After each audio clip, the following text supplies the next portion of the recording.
জেরিনের হাতের অবস্থা জানি না তোমার লাভ আছে? তোমার কারণে তো ওর হাতটা পুড়ছে।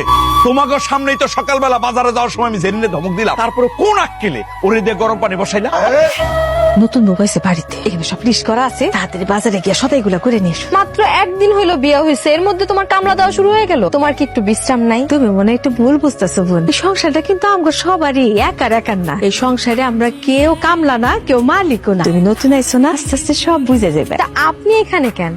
ভাইজানরে ঘরের মধ্যে রেখে আপনি এখানে এসে খাড়া রয়েছেন। যান ঘরের মধ্যে যান, যা ভাইজানরে বাজারে পাঠায়। জেরিন তুমি কি বলতেছো? তোমার কথা শুনে কিন্তু আমি অবাক হইতেছি। ভাবি তো মাত্র কইলো এই বাড়িতে সবাই সমান। আচ্ছা ভাবি যদি তোমারে বাজারে যাওয়ার জন্য অর্ডার করতে পারে, তাহলে আমি কি ভাইজানরে অর্ডার করতে পারি না? অবশ্যই পারবা ছোট বউ, কেন পারবা না? এই দাও বাজারে ব্যাগটা দাও, বাজারে আমি যাইতেছি। তুমি ওইটা এলাকা না, তোমার না কোমরে ব্যথা, তুমি যা বিশ্রাম নাও। আরে ব্যথা ছিল, এখন ঠিক হয়ে গেছে। আরে ভুলটা তো আমারই হয়েছে। আমার ছোট ভাইটা এত বছর পরে দেশে ফিরলো, বাজারে যাওয়া কি এমন কষ্টের কাম? দাও তো দাও, ব্যাগ দাও। না না ভাবি, বাজারে তোমার যাওয়া লাগবে না, তুমি বিশ্রাম করো, আমি যাবো। আমি না তোমারে মানা করছি, তুমি বাজারে যাইতে পারবা না। চুপ থাকো, তুমি নতুন বউয়ের মতো থাকো। যাও যাও ঘরে যাও যাও। এই সি ভাই, নতুন বউয়ের সাথে এই ব্যবহার কেউ করে?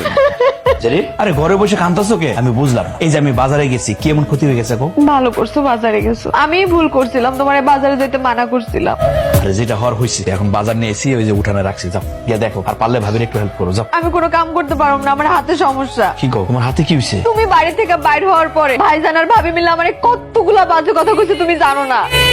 কই আমি এতিম মাইয়া, আমি নাকি তোমারে ঠকাইছি, আমার বিধবা মা নাকি তোমারে জোর কইরা তোমার টাকার জন্য তোমার লগে আমারে বিয়ে দিছে। আমার ভাই ভাবি এ কথা কইছে? হ্যাঁ কইছে। কেন তোমার ভাবি কিছু কইতে পারে না তোমার মনে হয়? তুমি বাজারে যাওয়ার পরে তোমার ভাবি আইসা আমারে জোর কইরা কইতেছে যে আমার এখন গরম পানি দিতে হইব, তোমার ভাইজান গরম পানি দিয়ে গোসল করবো এই জন্য। আমি কইলাম ভাবি আমি তো এত তাড়াতাড়ি কাম করতে পারি না, আমার একটু সময় দেন। সে কি আমার কথা শোনে? সে কি আর আমার সময় দেয়? সে আমার জোর জবরদস্তি করছে, তখন আমার হাতের মধ্যে ছ্যাঁকা লেগে গেছে, দাও কালো হয়ে গেছে। হায় হায়, কি অবস্থা? তোর সামনে তো পুড়ে গেছে। থাক ভাবির লগে তুমি আর ঝামেলা করো না, পরে ভাববো যে আশার সাথে তাই মনে হয় কান পড়ে দিছি তোমারে। তুমি ঝামেলা কি কইতেছো? ভাবি তোমার দিয়ে এত বড় কাজটা করাইলো, তার তো ভাবা উচিত ছিল তুমি কাজটা পারো কি পারো না। দেখো না আমি কি করি। ভাবি, হ্যাঁ ভাবি, ভাবি আমার দেবর দিয়ে উনি ঘর থেকে বাইরে আইলো। এই যে রিনের হাতের অবস্থা কি? জেরিনের হাতের অবস্থা জানি না তোমার লাভ আছে? তোমার কারণে তো ওর হাতটা পুড়ছে।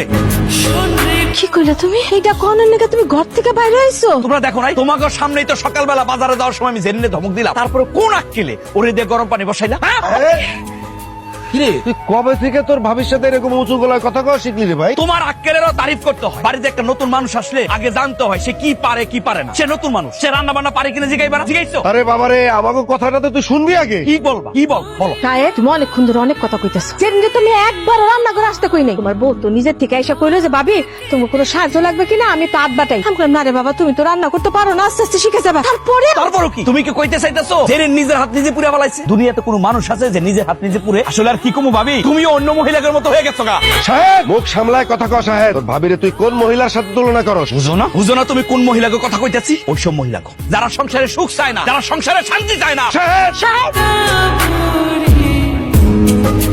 কপাল ভালো যে তুই নতুন বিয়ে করছস। আমি যদি তোরে থাপ্পড়টা মারতাম, নতুন বউ কষ্ট পাইতো। থাপ্পড়টা মারলাম না। বাকি রাখছো কি ভাইজা? বাকিটা কি আছে? হাত তো তুলছো, হাতটা খালি গালে লাগে না, এই তো ঠিক আছে। আমি কিচ্ছু কমু না, তোমরা যেমনে খুশি এমনি চলো। চলো। তুমি নতুন বউ এলে কি পোশাক পরছো? কেন পড়তে পারুম না? আর আমি কি বুড়ি হয়ে গেছি যে সারাক্ষণ আমার শাড়ি পরেই থাকতে হইব? আর ভাবি আমি আমার স্বামীর লগে যাইতেছি, একলা যাইতেছি না। তাতে কি হয়েছে ছোট বউ? তুমি এই বাড়ির বউ হইয়া এরকম পোশাক পরে বাইরে যেতে পারবা না। ভাইজা গ্রামের লোকজন কি কইবো? সেসব কথা শুনে তুমি চলতে পারবো না। না চলতে হইব তো। না শাহেদ, আমি না তোর আক্কেল দেখে একদম অবাক হয়ে যাইতেছি। 7 দিন হয় নাই তুই বিয়া করছস, এখনই তুই তোর বউরে এইরকম পোশাক পরার অনুমতি দিলি? আচ্ছা আমাকেও কি কোনো স্বাধীনতা নাই? আপনারা যখন যা কইবেন তাই মানতে হইব? হ্যাঁ মানতে হইব। দেখলা সাহেব, আমি যা করি তাতেই তাগর অসুবিধা। এবার তো তুমি নিজেই দেখলা, নিজের চোখে দেখছো না? শপিং করার দরকার নাই, যাও হ্যাঁ করে লয়ে যাও। আরে